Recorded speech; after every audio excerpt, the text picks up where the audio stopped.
आशिकान रसूल की दीनी तहरीक दावत इस्लामी अपने फलाही शोबा FGRF की खिदमात की बदौलत गजा फ़लस्तीन में खैर ख्वाही उम्मत की सआदत पा रही है और इसी तसलसल को कायम रखते हुए अल्लाह पाक के आखिरी नबी मोहम्मद अरबी सल्लल्लाहु अलैहि वसल्लम की दुखियारी उम्मत की फलाह के साथ साथ पानी पिलाने की फजीलत से बरकत पाने के लिए FGRF ने गजा फ़लस्तीन के आशिकान रसूल में पानी तकसीम मुहिम को जारी रखा और बरोज़ जुमेरात 26 जून 2025 को मुख्तलिफ टैंकर्स के जरिए से पानी की फराहमी का सिलसिला किया गया। गजा फ़लस्तीन के आशिकान रसूल के लिए पानी की तकसीम के हवाले से FGRF की जानिब से पेश की जाने वाली खिदमात को मकामी आशिकान रसूल ने सराहा और इस हवाले से मदनी खबरों को बताया गया। बिस्मिल्लाहिर्रहमानिर्रहीम वस्सलातु वस्सलामु अला रसूलिल करीम। Today is 26th of June 2025.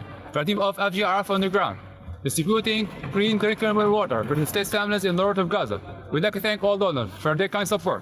God accept all of your work. Madani Channel के नाज़रीन, आप भी दावत इस्लामी के तहत दीनी कामों में पेश रहते हुए दीन मतीन की खिदमत में अपना हिस्सा शामिल कीजिए और फलाही काम भी करते रहिए।